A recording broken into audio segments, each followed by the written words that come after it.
ଯେତେବେଳେ ଭଗବାନ ନୃସିଂହ ଏବଂ ପ୍ରହ୍ଲାଦଙ୍କ ମିଳନ ହୋଇଥିଲା ତ ସେତେବେଳେ ଭଗବାନ ପ୍ରହ୍ଲାଦକୁ ପଚାରିଥିଲେ କି ପ୍ରହ୍ଲାଦ, ମୋର ଏ ରୂପକୁ ଆଜି ଯାଇ କେହି ଦେଖିବାକୁ ଚେଷ୍ଟା ମଧ୍ୟ କରିନାହାନ୍ତି।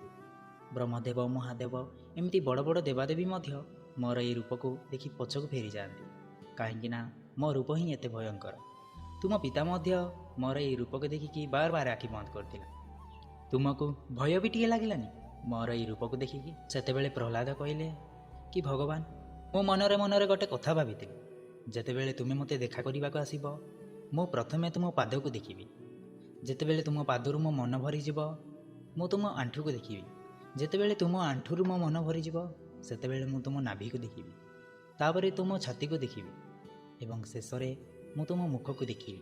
କିନ୍ତୁ ପ୍ରଭୁ, ମୁଁ ତ ତୁମେ ଆସିବା ପରଠୁ ମୋ ଦୃଷ୍ଟି ତୁମ ପାଦରେ ହିଁ ରହିଯାଇଥିଲା, କାହିଁକିନା ତୁମ ପାଦ ହିଁ ଏତେ ସୁନ୍ଦର। ଆଉ